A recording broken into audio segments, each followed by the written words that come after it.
I hate love. I can't love. I can't live with you.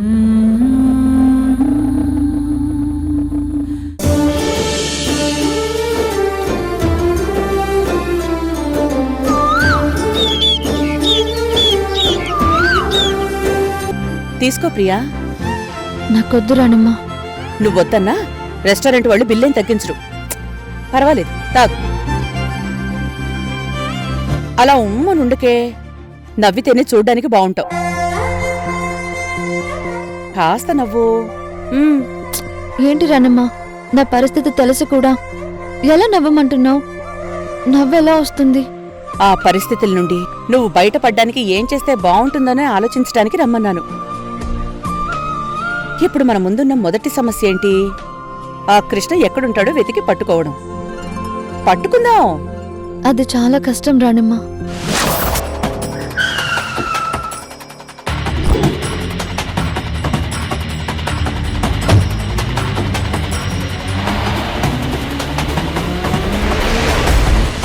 ఆ కృష్ణ ఒక ప్లాన్తో చేశాడు రానమ్మా.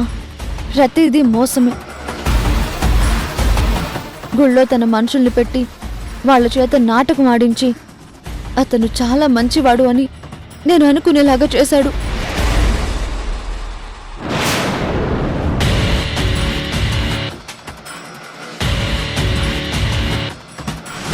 ఆ రోజు గుడిలో కాళ్ళు లేని మనిషిలా నటించిన అమ్మాయి ఆ కృష్ణతో కలిసి కారులో రావడం నేను చూశాను.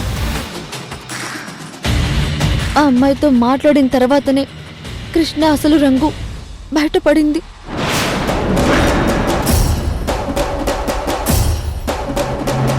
అతని ఫోన్ నెంబర్ అబద్ధం. అతను తీసుకెళ్లిన గెస్ట్ హౌస్ వాళ్ళది కాదు. కనీసం అతని కార్ నెంబర్ అయినా గుర్తుందా? లేదు రానమ్మా. ఆ క్షణం అతను కనిపించగానే బాధతో ఆ కారు వెంట పరిగెత్తానే కాని కారు నెంబర్ని గుర్తుపెట్టుకోలేదు.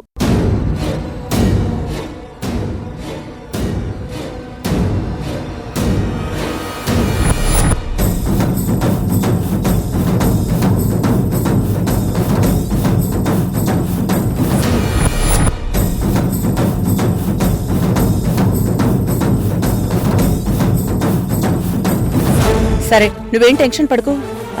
ఆ కారు ఏ ఏరియాలో కనిపించింది? Jubilee hills. అయితే అతను ఖచ్చితంగా జూబ్లీ హిల్స్ ఏరియాలోనే ఉండుంటాడు.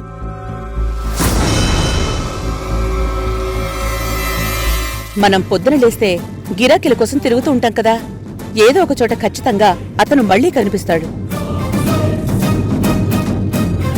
ఈసారి అతను కనిపిస్తే అతను అస్సలు వదలకు. ఏమో రానమ్మా, అతను మళ్ళీ కనిపిస్తాడనే నమ్మకం నాకు లేదు.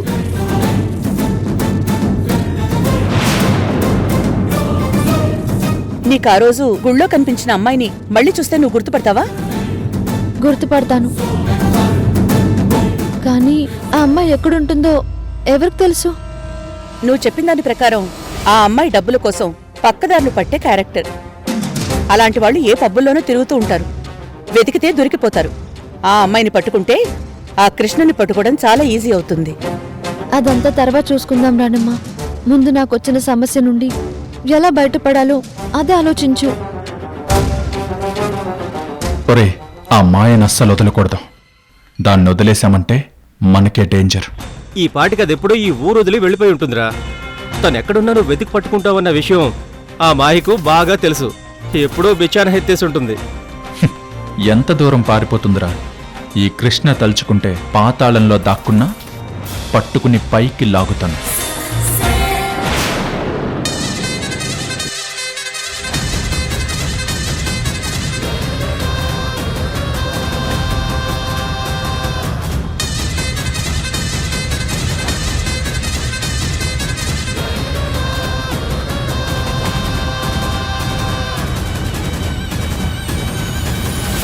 ఈరోజు మళ్ళీ ఎక్కడ తాగిపడిపోతాడో ఏంటో. చిచ్చి, ఎవరు రానమ్మా? అరే ప్రియా, వాడు పెద్ద తాగుబోతోళ్లే. వాడి గురించి మనకెందుకులే.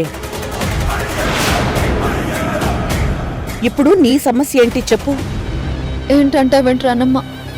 ఆ పూజారి గారి ఇంటికొచ్చి అమ్మవారి దగ్గర దీపం పెట్టాలి అని చెప్పారు. నేను ఎలా దీపం వెలిగించగలను? మా నాన్నని మోసం చేసినట్టు ఆ అమ్మవారిని మోసం చేయలేను కదా.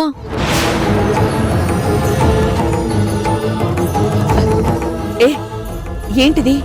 ముందు కన్నీళ్లు తుడుచుకో ప్రియా. నెత్తి మీద ఒక నీళ్ల కుండ పెట్టుకున్నట్టు కదిలిస్తే చాలు కన్నీళ్లు కారిపోతూనే ఉన్నాయి. మరేం చేయను రానమ్మా. అమ్మవారి ముందు కన్నెపిల్ల దీపం పెట్టి ఉత్సవాలు మొదలు పెట్టాలి అన్నారు.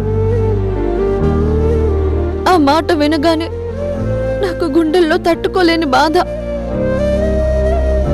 నేను కన్యని కాదు అని బయటకి చెప్పలేను, అలాగని దేవుణ్ణి మోసం చేయలేను. సరే, నువ్వు ముందు కంగారు పడకు. ఏదో ఒక పరిష్కారం దొరుకుతుంది, ఆలోచిద్దాం. ఒక సమస్య అయితే పరిష్కారం ఆలోచించచ్చు రానమ్మా. ఒకదానికొకటి సమస్యలు వచ్చి పడుతూనే ఉన్నాయి. మా నాన్న నాకు సంబంధం తీసుకొచ్చాడు. తన ఫ్రెండ్ కొడుకు నన్ను చూసి ఇష్టపడ్డాడంట. నన్ను పెళ్లి చేసుకోవడానికి 25 లక్షల రూపాయలు డిపాజిట్ చేస్తానన్నాడంట. అంతేనా? 25 లక్షలు ఏం సరిపోతుంది? ఓ 1 కోటి రూపాయలు డిపాజిట్ చేయమని చెప్పాల్సింది. రానమ్మా. నిజం ప్రియా. అసలు ఈ రోజుల్లో ఆడపిల్లలు దొరకడం చాలా కష్టంగా ఉంది తెలుసా? అందులోనూ నీలాంటి మంచి వాళ్ళు దొరకాలంటే ఇంకా కష్టం. ఏంటి నాలాంటి ఆడపిల్ల? పోరానమ్మా. సరే, ముందు జ్యూస్ తాగు. తాగు తాగు.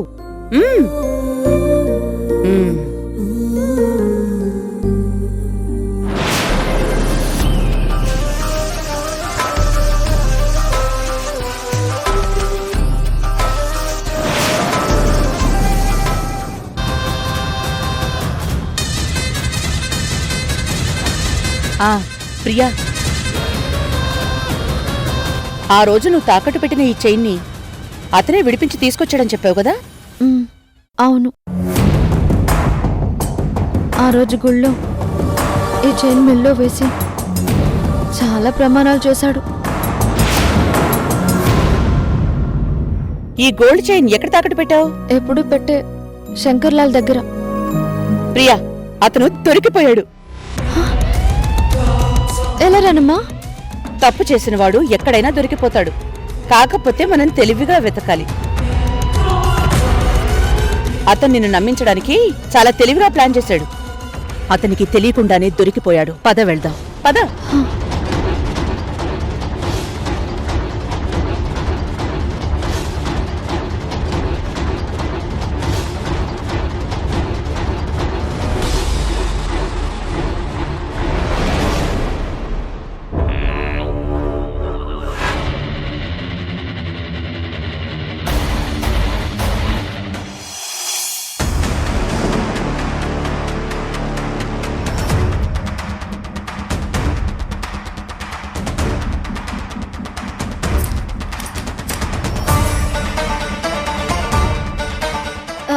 రణమ్మా, పాస్ చేయి. ఇదిగో ఇతనే ఆ కృష్ణ.